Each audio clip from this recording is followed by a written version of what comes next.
तो कैसे आप सब, ये देखिए पार्ट 3 है, ये पार्ट 3 है। अब पार्ट 1 में मैंने साइंस सॉल्व कराया था, पार्ट 2 में मैंने मैथ सॉल्व कराया था। ऐसा इसलिए कर रहा हूँ क्योंकि देखिए टोटल 4 सेट आता है, सेट ए बी सी, और मेरे पास जो सेट है वो डी सेट है मेरे पास। तो हो सकता है कि किसी के पास सेट ए हो, किसी के पास सेट बी हो, किसी के पास सेट सी हो, और मैं बोलूँ क्वेश्चन नंबर 26, तो यहाँ पर क्वेश्चन नंबर 26 में मतलब जिनके पास डी के अलावा कोई और सेट होगा तो कोई और क्वेश्चन होगा यहाँ पर।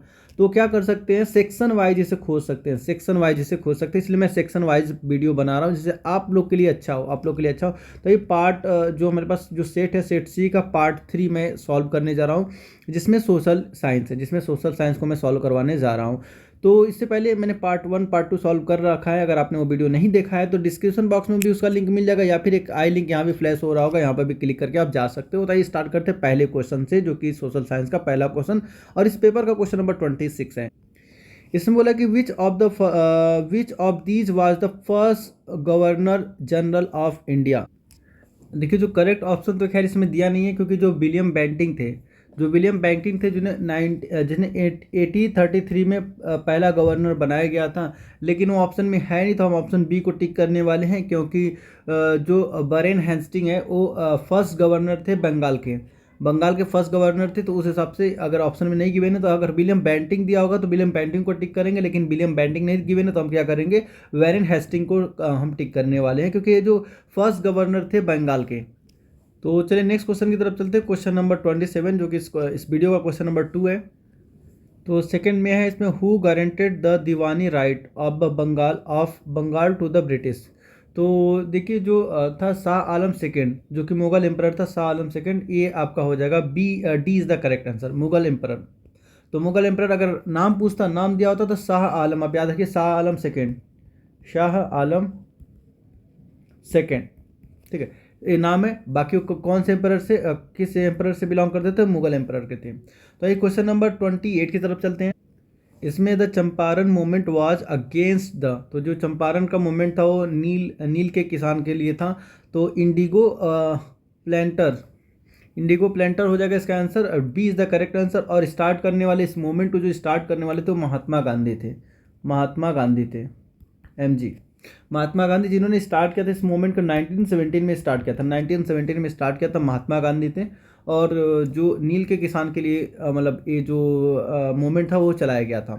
नेक्स्ट चलते हैं क्वेश्चन नंबर 29 की तरफ, जिसमें कि हु प्रैक्टिस झूम कल्टीवेशन। तो जो ट्राइबल इसको मतलब प्रैक्टिस करते हैं। चलिए झूम की खेती कौन करते हैं, तो आदिवासी करते हैं। नेक्स्ट चलते हैं क्वेश्चन नंबर 30 की तरफ। Where was the Bahadur Shah Zafar exiled. तो इसका हो जाएगा आपका रंगून, जो बर्मा में, बर्मा के रंगून में मतलब निष्कासित, वहाँ से निष्कासित किया गया था।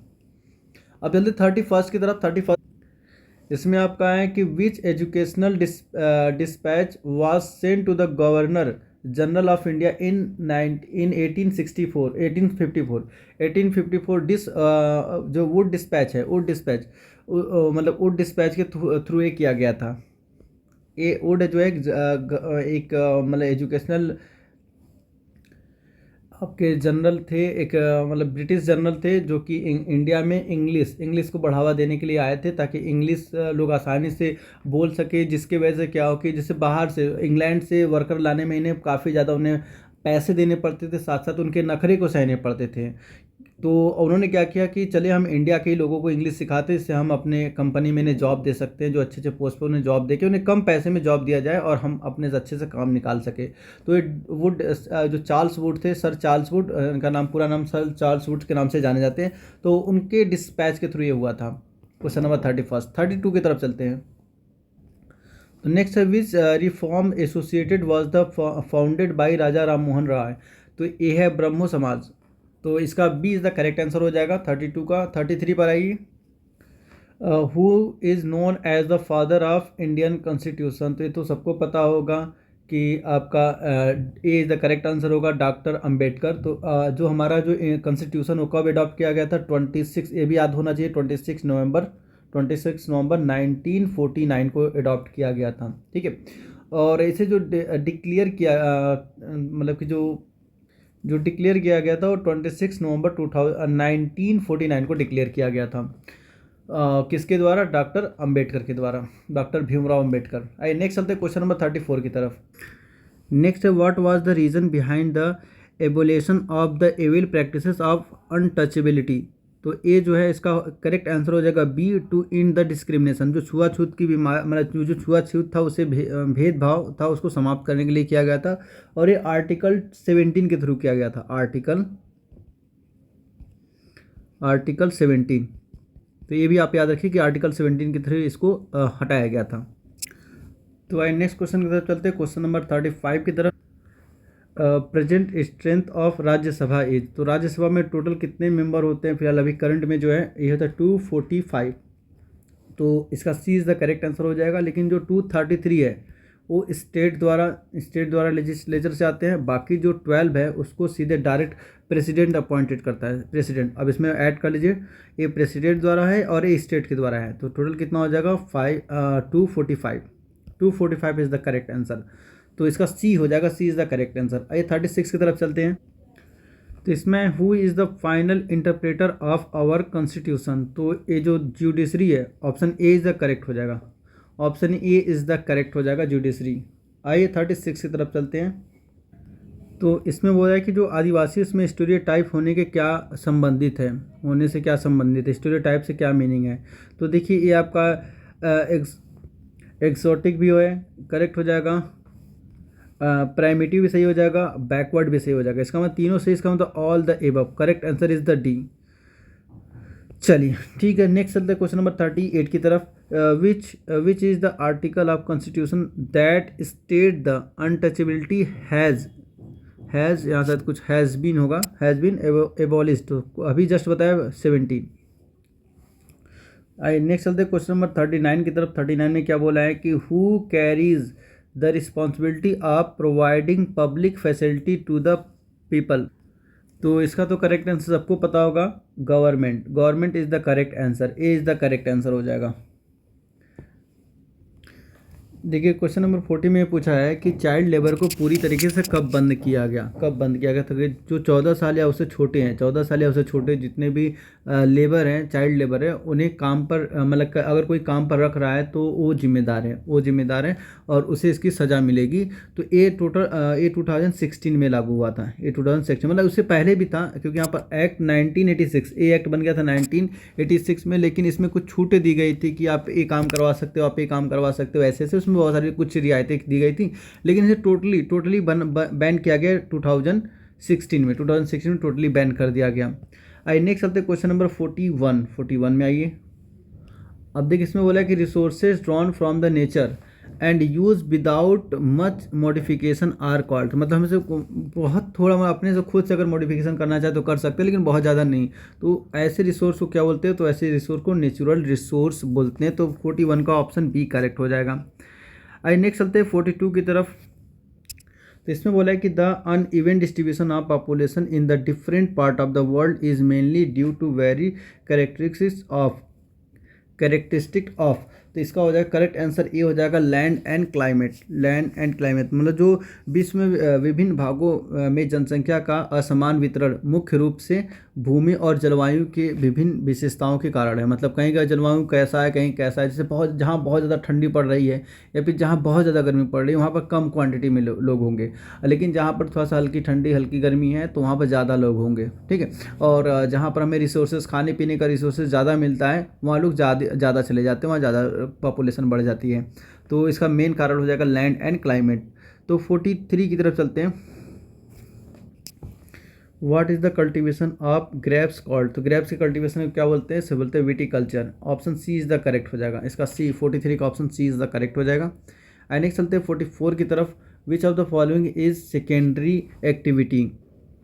देखिए इसमें कि which of the following is the secondary activity. तो कभी कभी प्राइमरी पूछ लेता है, कभी कभी सेकेंडरी। तो प्राइमरी वो होता है जो डायरेक्ट नेचर से हम जुड़ के काम करते हैं, उसे बोलते हैं प्राइमरी। और बाकी जो उनसे मिलने के बाद, उनसे जो प्रोडक्ट मिलता है, उससे जो हम काम करते हैं, उसे बोलते हैं सेकेंडरी। तो जैसे कोल माइनिंग हो गया, फिशिंग हो गया या एग्रीकल्चर हो गया, सब प्राइमरी है। ये सब प्राइमरी है क्योंकि डायरेक्ट सब नेचर से जुड़े हुए हैं।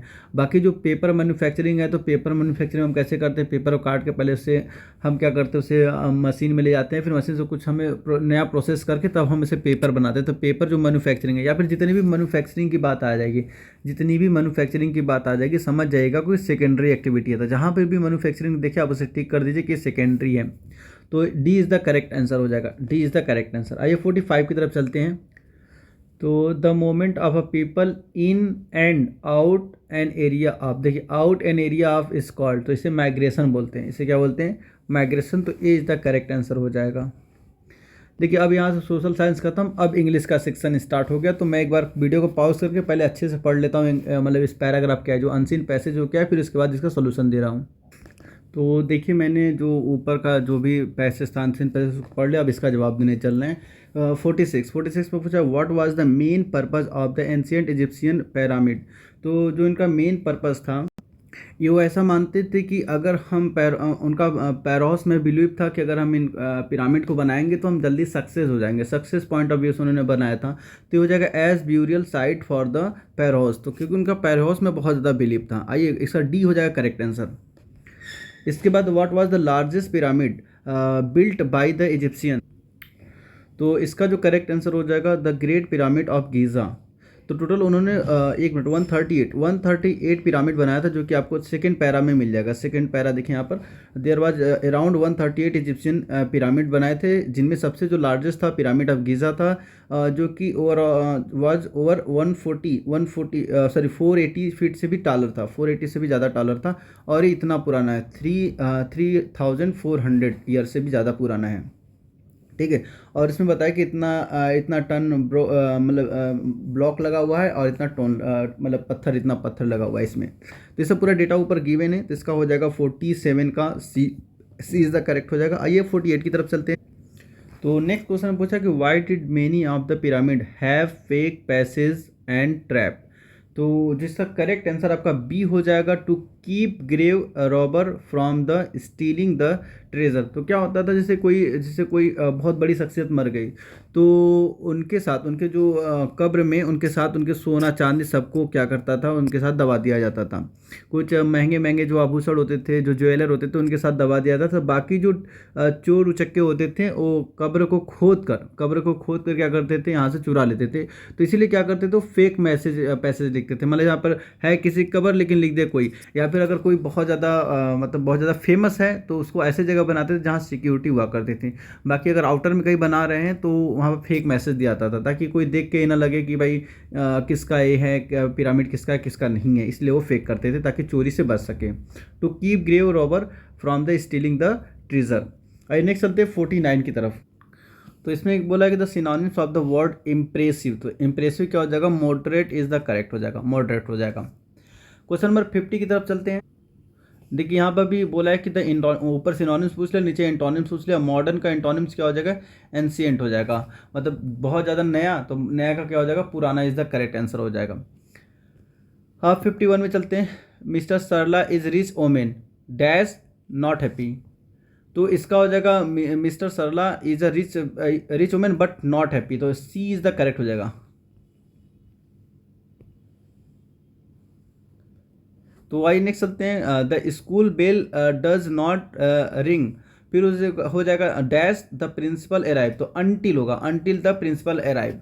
The school bell does not ring until the principal arrive. तो 42 का हो जाएगा A is the correct answer, A is the correct answer. लेकिन इसमें बोला है कि fill in the blank with the proper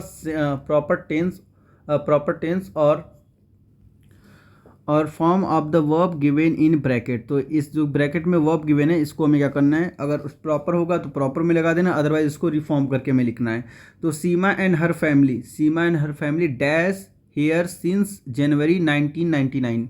तो 1999 से रह रहे हैं। तो इसका करेक्ट जो आंसर हो जाएगा वो जाएगा हैव बीन लिविंग। मतलब अभी भी रह रही हैं, छोड़ी तो है नहीं, तो हैव बीन हो जाएगा। अगर छोड़ दे तो हैड हो जाता। लेकिन अभी क्या है कि सीमा और उसकी फैमिली जो है कि 1999 से अभी तक उसी घर में रह रही है, तो हैव बीन लिविंग हो जाएगा, हैव बीन लिविंग। तो 53 का B is the correct answer. आइए 54 की तरफ चलते हैं। When I visited him in the Karnataka, sorry in the Kolkata. भी कर्नाटका का इलेक्शन हुआ था, कर्नाटका जैन पर है। चलिए, when I visited him in Kolkata he dash there for 6 year. तो क्या हो जाएगा, हैड बीन टीचिंग हो जाएगा यहाँ। क्या हो जाएगा, C is the correct answer, had been teaching हो जाएगा। तो यहाँ पर 54 का सी हो जाएगा। आइए 55 की तरफ चलते हैं।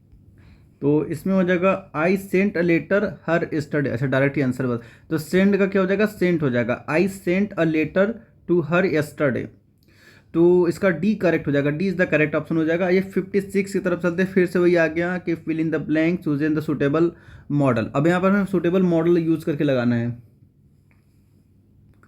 तो यहाँ पर you dash not go to the Shimla, the meeting is cancelled, तो यू विल होगा, you will not go to the Shimla, the meeting is cancel, तो B is the correct answer. तो 57 को हो जाएगा अ जज डैश बी जस्ट, तो हो जाएगा अ जज मस्ट बी जस्ट, तो 57 का D is the correct answer. अब ये सेकेंड चलते हैं, rewrite the following sentence into the passive voice, choose the their right answer from the given alternative. यहाँ पर मैं एक इसका पैसिव वॉइस गिवन है 4, इसमें से बताना है कौन सा करेक्ट है। Who has broken the window pane, तो विंडो पैन को किसने तोड़ा, who had broken the window pane. तो देखिए जब इसको पैसिव वॉइस में बदलते हैं तो हु किस में बदल जाता है, हु कन्वर्ट हो जाएगा बाई हुम में, हु कन्वर्ट हो जाता है बाई हुम में। तो देखिए बाई होम कहाँ कहाँ है, तो बाई होम फर्स्ट में है एंड लास्ट में, तो फर्स्ट और लास्ट में, ये तो सेकेंड मतलब बी और सी चला जाएगा। फिर हैज़ किस में, has who has broken the window pane, तो हो जाएगा by whom has the window pane been broken, तो बीन ब्रोकन में हो जाएगा। तो इसमें कौन सा ऑप्शन मिल रहा है, option A is the correct मिल रहा है कि by whom has the window pane been broken, तो 58 का A is the correct answer. आइए 59 की तरफ चलते हैं। इसमें someone has stolen my purse, लेकिन मेरा पर्स मेरे पास ही अभी है, तो someone has stolen my purse, तो इसका करेक्ट आंसर हो जाएगा my purse has been stolen by someone, तो 59 का भी करेक्ट आंसर हो जाएगा बी। आई 60 की तरफ चलते, to change the following into the indirect speech, choose the correct alternative. तो सिया सेड द महीन I am studying for my exam, तो इसका जो करेक्ट आंसर हो जाएगा सी करेक्ट हो जाएगा। सिया टोल्ड वहीन that she was studying for her exam, तो इसका करेक्ट आंसर हो जाएगा। आई 61 की तरफ चलते हैं। 61 में बोला है कि he said to me where are you going now, तो इसका करेक्ट आंसर हो जाएगा he asked me where I was going then. अगर इन सबका एक प्रॉपर वीडियो चाहिए कि डायरेक्ट को इनडायरेक्ट में कैसे कन्वर्ट करते हैं, एक्टिव वॉइस को पैसिव वॉइस में कैसे कनेक्ट करते हैं, मतलब कन्वर्ट करते हैं, तो अगर डायरेक्ट वीडियो चाहिए, इसका एक प्रॉपर वीडियो चाहिए, तो प्रॉपर वीडियो के लिए आप कमेंट कर सकते हैं। जैसे ही टाइम मिलेगा उस पर एक वीडियो जल्दी से जल्द बना दिया जाएगा। तो नेक्स्ट क्वेश्चन चलते हैं 62 की तरफ। और वीडियो को अगर अभी तक लाइक नहीं किया है तो किस बात का दे रहे हैं, किस बात का इंतजार है आप लोग को, लाइक कीजिए। और सब्सक्राइब नहीं किया तो जल्दी सब्सक्राइब कर लो, क्योंकि ऐसा इन्फॉर्मेटिव वीडियो और कहीं नहीं मिलने वाला आपको। जैसे ही जामिया का पेपर आउट होता है मैं सबसे पहले आप लोग के लिए सबसे पहले जाता हूँ, वहाँ से पेपर लेता हूँ, फिर देन सोल्यूशन अपलोड करता हूँ। इतना आप लोग के लिए कर रहा हूँ, तो आप लोग के लिए तो बस एक छोटा सा काम आप लोग से नहीं हो रहा है, लाइक और सब्सक्राइब नहीं हो रहा है। और अगर ज़्यादा मोटिवेट हो गए हो तो ठीक है सर, शेयर भी कर सकते हो, कोई मना ही नहीं, आप शेयर भी कर सकते हो अपने दोस्तों में, अपने रिलेटिव में, जहाँ भी हो वहाँ शेयर कर सकते हो। घर में जितनी भी मोबाइल है सबसे लेके सब्सक्राइब कर दो। आइए क्वेश्चन नंबर 62 की तरफ चलते हैं। क्वेश्चन नंबर 62 में बोला है कि the teacher said honesty is the best policy, जो ऑनेस्टी है वो बेस्ट पॉलिसी, तो इसका जो करेक्ट आंसर हो जाएगा B is the correct answer. The teacher said that honesty is the best policy, तो इसका हो जाएगा B is the correct answer. आइए choose the correct preposition from the given alternative. He fell dash the horse, तो इसका हो जाएगा he fell off the horse, इसका C is the correct answer हो जाएगा। आइए 64 की तरफ चलते हैं। इसका कि what did you shout dash him for, तो what did you shout at him for होगा, इसका करेक्ट आंसर हो जाएगा D is the correct answer. देखिए 65 में क्या दिया हुआ है कि वाव आ गया, इसका मतलब एक्सक्लेमेटरी हो गया। I am glad to hear that news, मैं बहुत खुश हूँ कि मैं न्यूज़ सुन रही हूँ। Identify the correct type of sentence, तो सीधे मैंने पहले वाव दिख गया तो इसका मतलब एक्सक्लेमेटरी हो जाएगा, तो D is the correct answer. आइए 66 की तरफ चलते हैं। इसमें बोला select the correct word to complete the sentence with it. I can't answer this question, it is, जब आंसर नहीं दे सकता तो इसका मतलब इम्पॉसिबल होगा, it is impossible. I can't answer this question, it is impossible. कोई क्वेश्चन होगा जो उससे नहीं हो रहा था, इम्पॉसिबल बोल दिया। आइए 67 की तरफ चलते हैं। तो इसमें बोला है कि I think English is one of dash most important subject for subject that you need to be study. तो इसका करेक्ट जो आंसर हो जाएगा द हो जाएगा। One of the most important तो 67 का सी इज द करेक्ट आंसर। आइए 68 की तरफ चलते हैं। 68 में क्या बोला है? 68 में बोला है कि they waited about dash hour at the bus stop तो हो जाएगा एन आवर, ठीक है, an hour at the bus stop.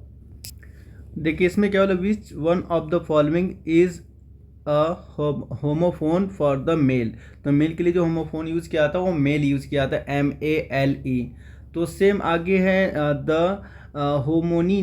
होमोनीम of the word meet is. तो मीट के लिए मीट यूज़ किया जाता है, B is the correct answer हो जाएगा। तो अब देखिए बाकी जो 70 के जो मैथ्स के क्वेश्चन है सारे क्वेश्चन मैं कवर करवा चुका हूँ, बस ये रहा फाइनल क्वेश्चन रहा।